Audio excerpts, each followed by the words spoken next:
Okay, good evening. Yes, today I thought I'll give Rajiv a break because after Rajiv has been taking sessions, I had also become lazy. So I also wanted to, put my mind to work. And Rajiv also day after tomorrow, he's leaving for US. He's attending the Berkshire, Hathaway meet. So he's going to be meeting Warren Buffett as well as Charlie Munger. So I'm sure that he'll come back much more wiser. And today the topic which I intend taking is something which everyone asked is, what is the market? Or where do you see the market going? And the market, how is the market? Is judged by what the index is. So if the index is up, that means that the market is up. Sometimes you may find the market is going up, but my portfolio has not increased or decreased. And this was very evident during the tech boom in 99-2000, where the technology stocks formed about 24% of the total index weightage. And if you did not possess technology stocks, and if the index was going up and everyone was rejoicing around you, you were never better off. In fact, every multinational, fast-moving consumer good company with strong brands, if you had them, if you had good engineering companies like Larsen and Toubro or anything, and you had a good convention, very good portfolio, but during those times you were always sad, okay, well, the market is going up, but my stocks are still the same. But if you open the papers every day and they would say, well, the index is up so much, the markets were up, so everyone is rejoicing, but only a few people were rejoicing. Now, we have always talked about certain behavioral tendencies in the market, and one of them is fancies of the market. Over a period of time, what happens is different stocks, different sectors, they become fancies in the market. And when they become fancies in the market, people only follow them. Because our system is also designed in such a way that you only look at that sector which is a fancy. However, whenever you are talking about a fancy of a sector, what is a fancy? Everyone likes it, everyone chases it, the stock price starts going up, so it becomes a fancy. Why does everyone talk about it? Because the newspapers only report where there has been an abnormal profit or a loss in a company. So during times of fancies in a sector like we had in the technology boom, 2006-07 we had the infrastructure boom, the real estate boom, then we had the power boom. Now that time all those sectors were fancy. And during that time, if you bought any power stocks, till date you are losing. Similarly is the case with technology stocks also, that if you bought Infosys in 99-2000, you are still not very well off. In fact, you could be also losing. So sometimes when you are chasing a fancy, you end up paying a fancy price. And when that fancy ends, what happens is the losses start coming in. So markets are normally made up of a musical chair game. At one point of time there's something which is going up, then second time something else comes up. And the real stocks, the real performers, which have got steady income, steady profits, they never become fancies in the market. They always perform properly. Now, what are the stock markets? Normally every company would have its birth phase, the maturity phase, and it will die. And the markets are made in such a way that what has to be discarded gets discarded and the new things come in. Because where there is going to be, so markets are about continuity. However, the companies which are listed in the markets are about discontinuity because they go through their different business cycles. And that's why what happens in a market is when you have an index, companies which are in the limelight, companies which are doing well ultimately come and replace the companies which have become laggards. So index was made with an idea to capture what the market is. And how could they capture what the market is? Only by looking at the size of the markets.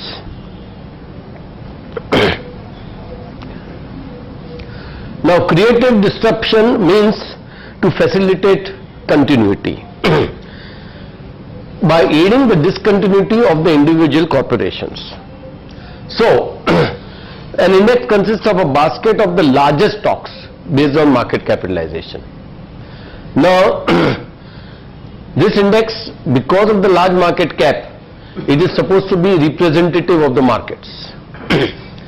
However, what is in reality happening is, when you have about 7,000 stocks listed on the Bombay Stock Exchange, the high market cap stocks which capture the index, there are only 30 of them. Similarly is the case with NSE, where the sample size is only 50 stocks, where there are more than about 3,000 stocks listed. Now, if we are going to look at the markets, taking into consideration only the market cap, is it the right way? Are we really looking at the markets? Can you explain this creative disruption? Yeah, as I told you, creative disruption is individual stocks, ultimately, they are thrown out of the markets. Creative. And new stocks, new ideas, new sectors, they start coming into the markets. Like, give you an example. There was a time where we had the textile industry. They were doing exceedingly well in the 70s. Textile. Today, do you find any textile representative? Now, this is what creative disruption is. That at that point of time, there was no technology stocks. So, the markets, as times change, as things are changing, you have new sectors coming, new sectors take birth, and they start, companies come out in those sectors, they start coming in. So that's what is called creative disruption. Now, how does one stock get into the index? First is, what is the listing history? How long it has been listed in the markets. Secondly is trading history. That how long people have been trading in that stock. How much is the volumes in that stock?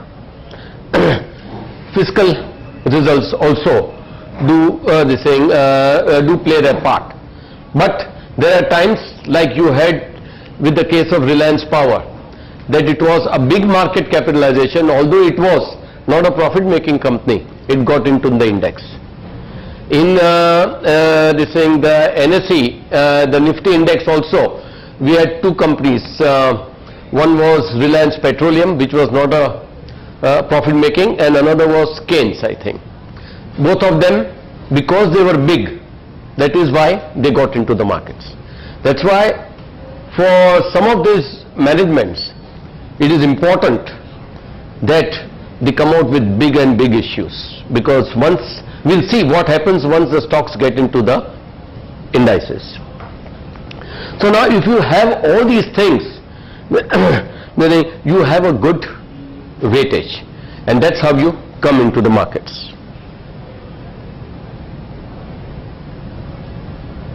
So ultimately we all agree on one point, that it's market capitalization which is the main parameter. That means it's how big you are, not how good you are. Of course, Reliance Power has proved a fantastic point, that okay, they were very big but not at all good. So now here what we are going to discuss today is it an effective measure for us to judge the market by asking index kidhar tha, index was it up or down. I think just because there is some falsehood which is flowing, and when everyone is talking about that falsehood, then I think it becomes a truth, and that's why each one of us asks the same question. Newspapers also report the same question. But if we really try to understand the basics of index, then we'll come to a realization, well, there's no need tomorrow to ask where the market is going.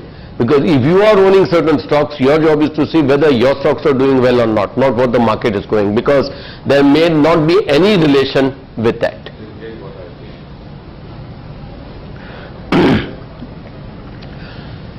We don't like, it's really not the right answer because it lays stress on quantity rather than quality. Secondly, it takes in hot sectors and the current fancies of the market. And when those things come, that means those are fanciful prices, and those fanciful prices get reflected in the market only of those fanciful sectors. So it is actually giving you a wrong indication of what the real strength of that is. Ultimately what happened is investors ultimately lose out, because when you are judging a wrong this anchor, you will never be able to know what is the right thing. Like DLF, real estate was a very fancy sector in the year 2007. That's why DLF came out with a very big issue. Within 3 months of listing, because it was a fancy and because people knew that it was going to go into the index, its price started going up. It came to the index that time, I think it got listed at around 450 or 550 or something like that, and then it went up to as high as 1300 rupees in a span of about 6 months, I would say, or 4 months. So it was a fancy, real estate was a fancy, people were buying this fancy, they knew that this is such a big thing, so it is always announced by the stock exchanges that this stock will get into the index because of this market cap. Now what happens is, when such an announcement comes to people, there are certain sovereign funds or international funds, they only invest because they don't know anything about the markets, they don't have a research to know about every stock in the market, so they have only one policy: let us invest into the index stocks. So now, most of these people, when they know this stock is going to come into the market, they start making investments in that. So that stock ultimately starts going up, and again the market cap increases, and within 3 months, a new issue stock would come into the market, and it becomes a fancy. Why does it again become a fancy? Is because most of the big guys with deep pockets, who are only trying to balance their portfolios with reference to index stocks, they are the holders. So they are not going to just get in and out of that stock, even if the results are bad. They get in and out of those stocks only when they enter or they get out of the index. Now, this is where the big money plays a very important role. Now today, you are seeing a lot of volatility in the markets. Volatility in the markets, 1,000 points, 2,000 points up and down. Now this is happening because of the deep pockets, the big mutual funds, the big institutions. They think if they are holding certain stocks, and if it doesn't fit with their principle, they just dump the stock. Like a stock getting out of index, it will be just dumped within 2-3, and then you will find, well, good, it went out of the index because it's lost its charm.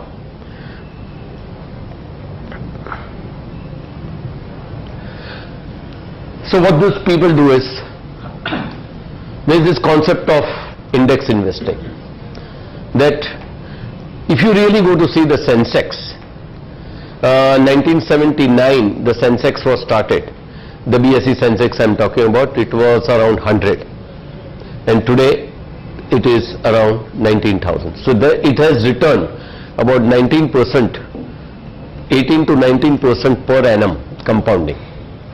So anybody would think that, let me put my money into the index, I cannot lose. Index funds. Yes, if there was one permanent thing which was going to be like this, and if it was growing, then it is the right thing to do. But here when you are looking at the index goes on changing so many times because the stocks start moving in and the stock starts getting out. So when there have been so many changes, what is happening is there's been an artificial way of supporting the index, because what is big and good, what stocks are going up, you try to get that so that index goes up. And you feel that everyone compares, well, the index has grown 19%, that's why equity is the best investments. No doubt, even I am a firm believer in equity is the best investment, but this is really not the yardsticks, I would like to say. Of course, a lot of people differ on this. And one day I was with a client of mine, and we had performed exceedingly well for him in his PMS, and we had beaten the BSE Sensex by about 2.5 to 3 points.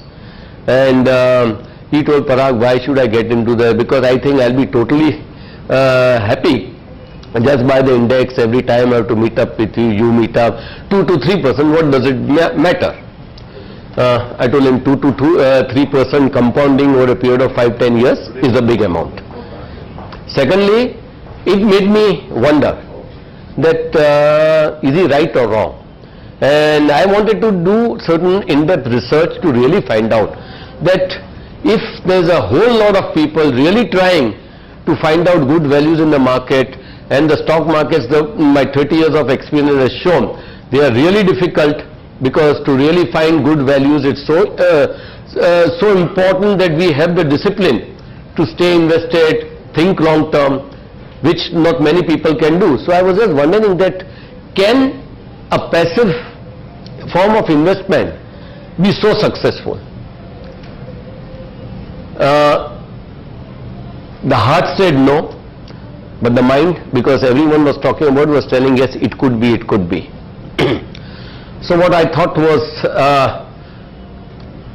let me do some study on how this index works. One thing first my study gave off with, you always find that index investing is good because one psychological barrier with people is, if you put into an index fund, the management fees are very minuscule. So normally as human beings we always find, well, if the fees is less, that means if the profits would flow to me, because normally in an active portfolio management scheme the fees are somewhere around 2%. Here it will be about 1/4 to 0.5%. So you believe that someone is taking from you 2% and someone is taking from you 0.5%, so he is taking away your 1.5%. That would be the psychological. That means something which is cheap should be good.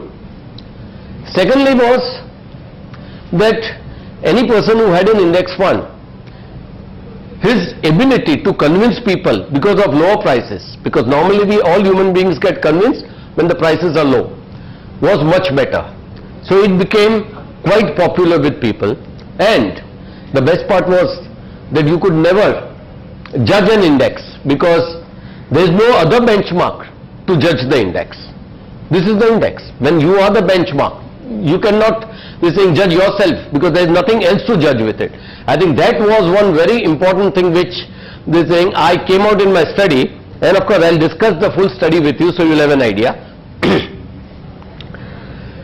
Index investing, I thought, was more about investing in high PE stocks.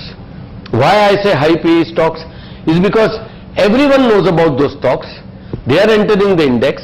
They have become a fancy in the market. Everyone is chasing them. That's why ultimately when the prices go up, they become high PE stocks. And real value investing is all about buying something which is reasonable, which is valuable, and those are low PE stocks. So if I'm doing an active investing in this form, then how can a passive investing be really good?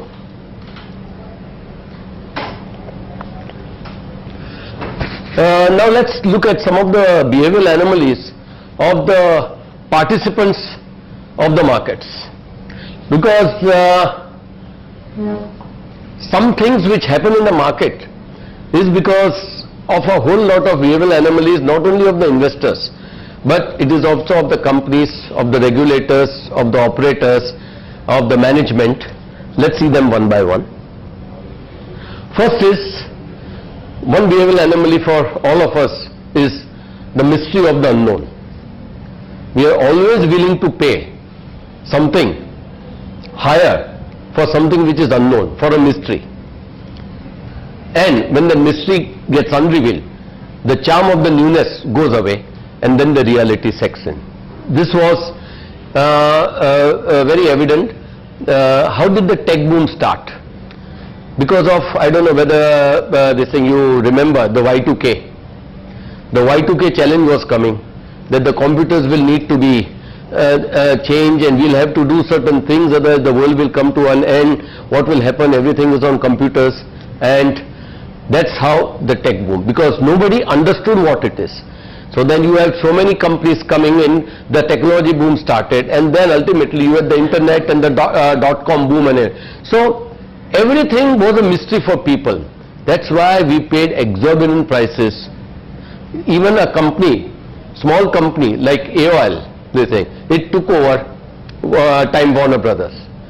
So all crazy things started because the value of the unknown mystery was so unknown that everyone was excited by it. So there is one thing that we don't know, certain things are going to happen. It's like in the markets, buy on rumors and sell on news or anything. When there is a rumor or this, but when the news come in, the stock markets this thing goes and subsides, or a stock which has gone up, the thing reaches its reasonable point. Secondly, now if you are the management of a company, who would not like the company to come into the index? And if a management really understands that it is the market cap that gets you in, you have a whole lot of, I would say, operators in the market who can really rig up the stock prices, and once those stock prices are rigged, those companies' market cap becomes big, and that market cap ultimately helps them to come. So you have a whole lot of management also playing a very big role in getting the stocks into the index, because once your stock is in the index, there are very many benefits. Not only it becomes a fancy of everyone, not only most of the sovereign mutual funds and all, they invest into it, but the management gains a lot of credibility. The stock is an index stock. Secondly, bankers and all, they also lend against those stocks. So there are a whole lot of other benefits which come in, which increases the management greed also. If their market cap increases, their own wealth also increases. So it becomes very easier for them to give stock options and all those things. So then they can attract better talent. There are a whole lot of other issues also. Whom do they go to? They go to the operators, because operators would love to rig up a stock, especially if it is going to get into the index. It becomes easier. So you have a new breed of operators who are looking at rigging up this high market cap stocks.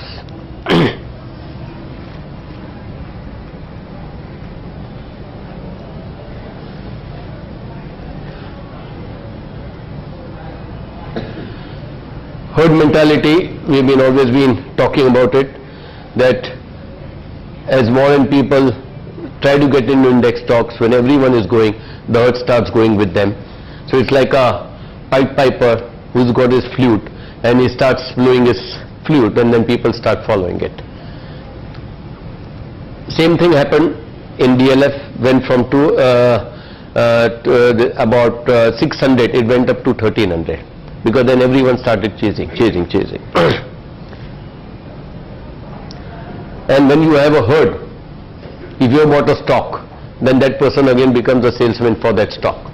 Of course, the operators and the herd mentality, they are one thing which go hand in hand together.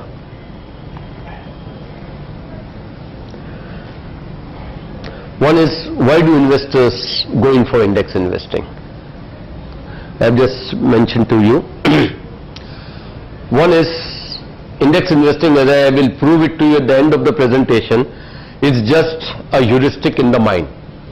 It's a mental shortcut the brain takes in processing information, it is not processing all the information. That's why you are taking shortcuts, and that those shortcuts are known as heuristics. Now, I've just explained you the herd mentality. It's again, everyone is buying, so we want to go with it. So you have a big following coming in. The mutual funds also, if it is in the portfolio of 10 big mutual funds, the small ones also would start going behind them. Low management fees is again this, that no, it's a very this thing, my fees I'm saving, that means my returns will increase. Secondly, there is no regret aversion. If you have bought an index stocks, if you have bought an index, if it goes down, you have, I would say, the luxury of thinking that no, it's gone now, everyone has lost, so even I'm losing. If it goes up, then if everyone is going, so yeah. So there's no regret aversion. Otherwise, if you take a decision and which is not with the popular belief, and something wrong happens, then you have something like a regret. Oh, why should I did this? Why shouldn't I? But when you are index, even if you are working in a mutual fund and you have to buy stocks, or you are working in an index investing fund, you don't have to be worried about what the boss will say, because you have bought index stocks, they have all gone down. So everyone who is doing index investing is at the par level with you. There cannot be any relative better performance or bad performance. Secondly, they are advertised very heavily. It creates an availability bias for them, because every mutual fund having deep pockets will always advertise their funds talking about low management fees, and that is what is liked by people.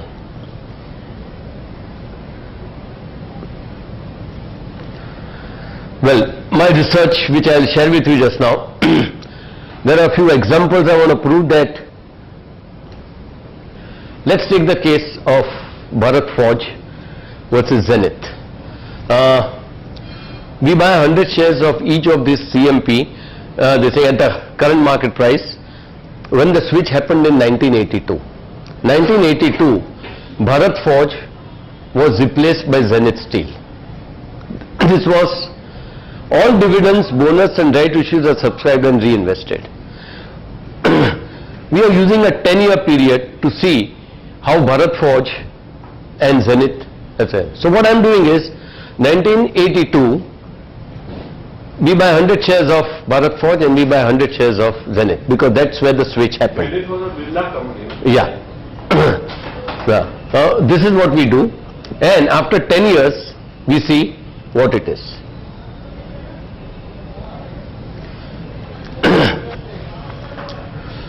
If you had bought Bharat Forge that time, which was going out, your returns would have been about 50%. And in Zenith, your return would have been only 9.8%. Now, this was a fancy, Zenith was a fancy which came into the market, and Bharat Forge went out. Why did your returns suffer? Because Bharat Forge has lost its fancy. So when there was no fancy, there was no fancy price for it. The company was good. Only thing, Zenith was much more bigger, that's why it came into the index. There was nothing wrong with the company. And Zenith was highly hyped company, high market cap. It came into the index, and this is what happened to the returns. It doesn't end there with a few stray cases. Same was the case with Tata Chemicals versus Satyam. Same thing happened over there. Tata Chemicals came in, Satyam went out. Now this, I am not taken when Satyam went bust. Huh? This is in 2005 December what we are saying. Number of shares 100, price per share 53, total investment this, a return Tata Chemical was 31%. And the same thing, if you put in a fancy sector of Satyam, you were losing money. So you are comparing a change with a show. No, whatever that is. But what I am trying to tell you, that see this both, I have not just taken stray examples. Tata Chemical was thrown out of the index and Satyam came in. See, this is how they balanced it. I'm not just comparing anything. At that time, what was the comparison? Tata Chemical market cap is much more lower, Satyam is much more here. We were doing creative disruption, but this was creative disruption was giving you an opportunity somewhere else. But how did the index perform? Huh? How did the index That's what I'm trying to tell you. I'm trying to, now these everything will come. this is the number. Now I'm asking you this question. If this got into the index, Satyam got into the index and this went out of the index, what difference does it make how the index performed? And what is your answer? If Tata Chemical went out and if Satyam came into it, how would the index perform? This is a stock which has gone only returned 10% and Tata Chemical has returned 31%. If I'm not mistaken, index fund would be buying the index, not particular stock. Correct. So if you bought the index, you bought Satyam. One of them would be Satyam. Correct. So I'm showing a whole lot of things.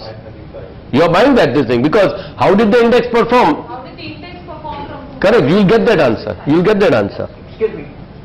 Satyam replaced Tata Chem at the same time. Same time. That's why I've taken. No, it's not just this thing. These are the switches which happened. And I'll show you the other switches also. Some other company between the stock that anchor. See, when I say IDBI goes off, Dr. Reddy comes in. Tata Power goes off, Z Telefilms come in. Mahindra and Mahindra go off, Hero Honda Motors come in. Glaxo India goes off, ONGC comes in. L&T goes off, Maruti Udyog comes in. You see the returns. If you had bought those stocks at that point of time, your return in IDBI would have been 35%, Tata Power 46%, Mahindra 123%. Wait, let me complete, Sam. This thing because Glaxo 173 this, and you see all the newcomers, you see their returns. And these were a switch against this. Dr. Reddy was against IDBI. They were laggards. They give you the returns. It doesn't end there. Now, what we did was, this will answer some of Sapna's question. Let's see what happened to the index. What are the changes in the index? There were 42 replacements in the BSE Sensex from 1979 to 2005. 42. That means 42 times there were stocks which came in. 21 went out, 21 came in. So what we did was, let's make a portfolio of the companies which went out and the companies which came in. When a script is moved out, it enters the laggard portfolio, and which comes in, it comes into the replace script portfolio.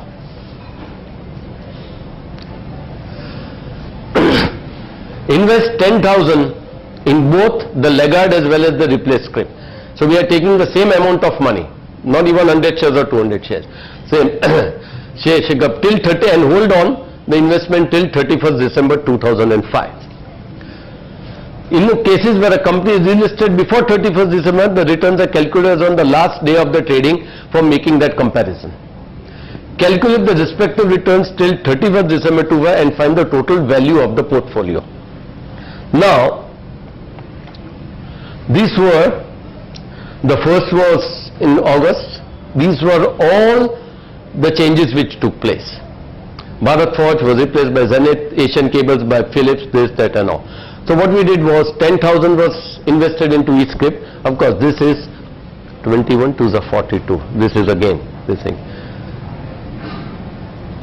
Now, all these stocks, 10,000 we had a portfolio. That means total investment in a laggards portfolio was 4,20,000 and in the replace portfolio was 4,20,000. Now, this was a total. Now what happened? The laggard portfolio of 4,20,000 became 8,91,232. How many years? This is 1979 to 2005. 4,20,000. But you can't say that exactly because at different times we have taken investments, And those newcomers over there, if you had bought those scripts, they saying their 4,20,000 was only 31 lakhs rupees. Only 31 lakhs.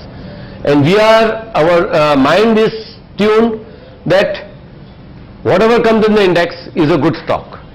Here these replacements itself show wider. And Excuse me. Hmm. Can you go back? should I take it? Yeah.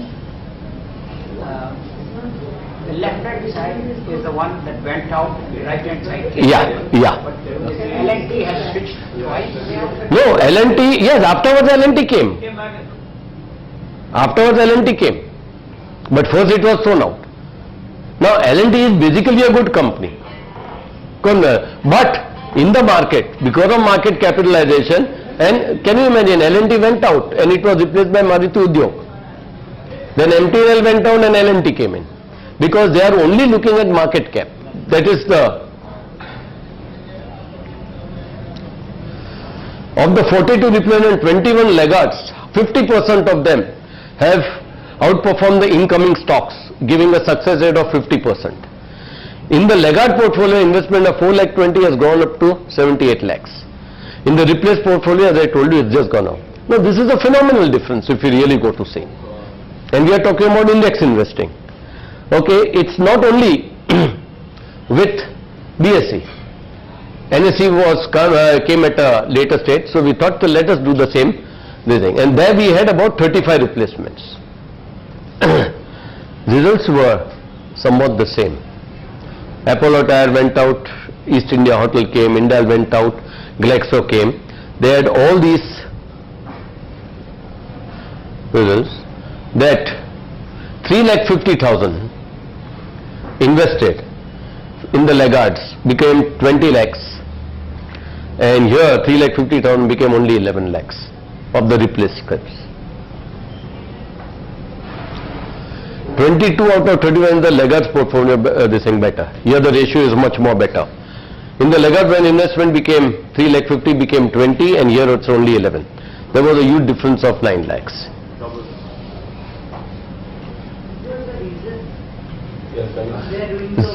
Reason is same thing.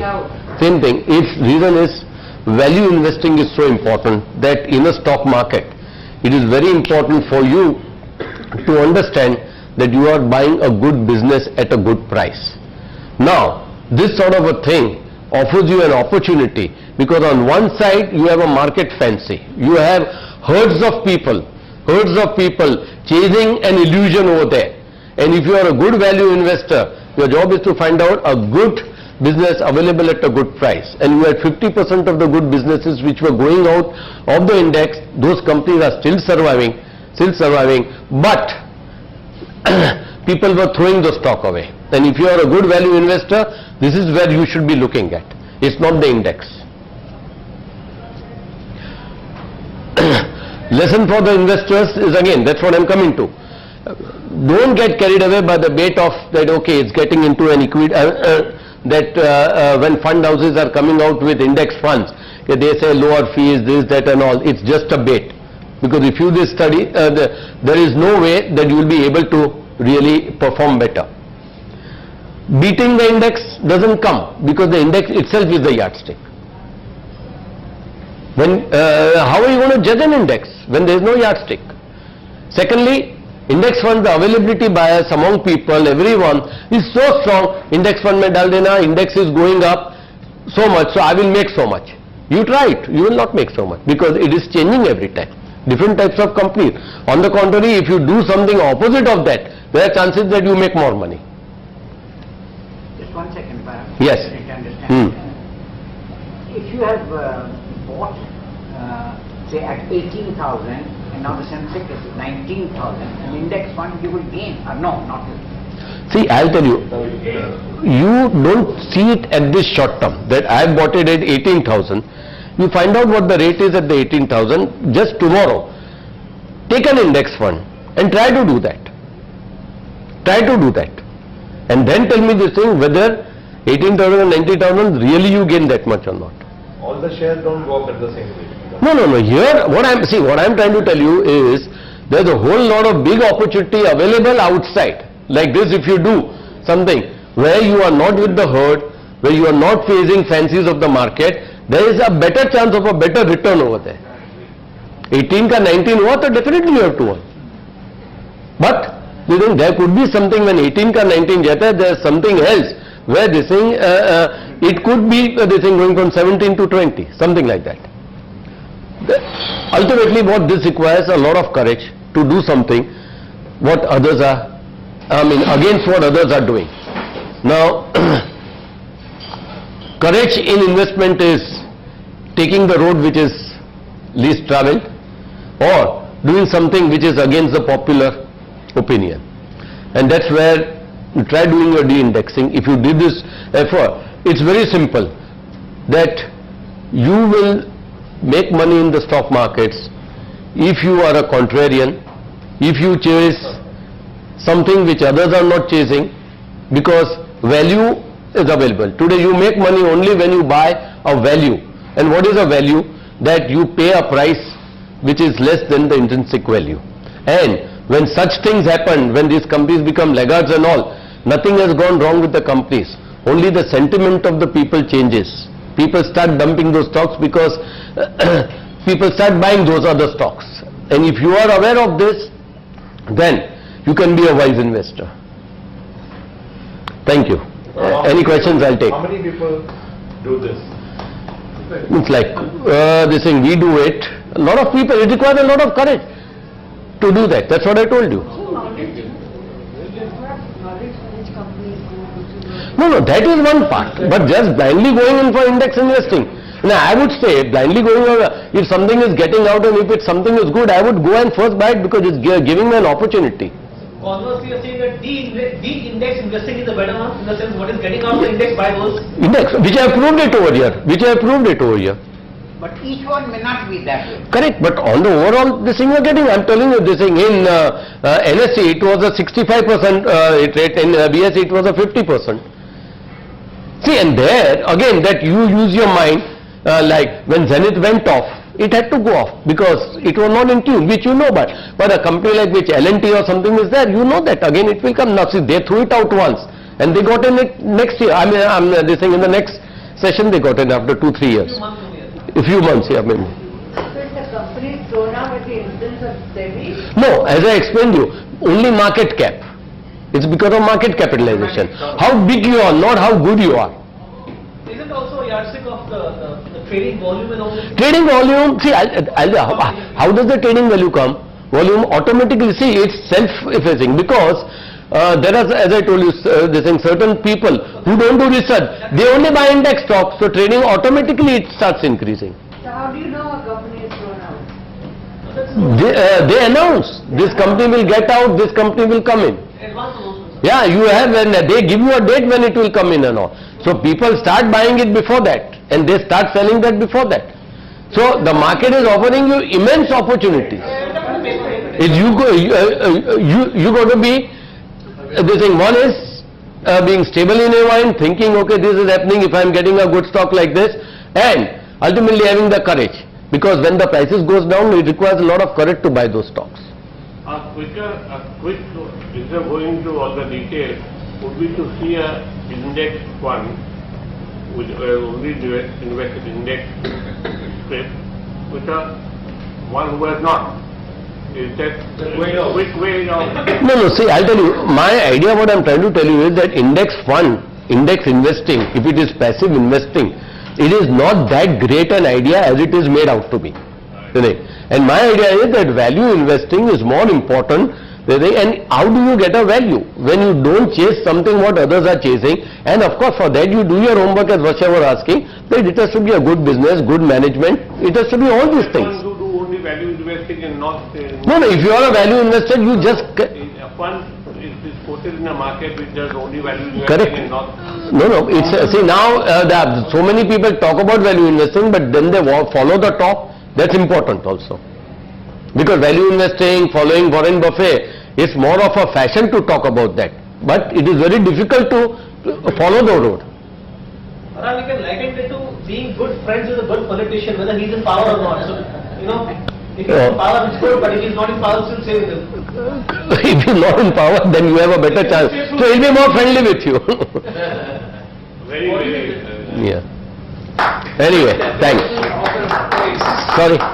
Operators, there are people that like last time I had shown you my presentation on how the stock market gets rigged on that circular trading and all. Operators are such people, they think whom managements, they think they approach them कि अभी मेरा stock चलाने का है. What will you do that? The management gives them money, gives them some stock also. Stock. And then they start. We are keeping advertising agency for my job. They give the job to this kind of company. No, not advertising agency. Yeah, something like that. There are certain managements who believe in that. That's what I say. It's another type of a company. Yes. Now I'll tell you, Reliance Power. Why did he bring as the mother of all issues? Because, please, Mohan, I'm talking.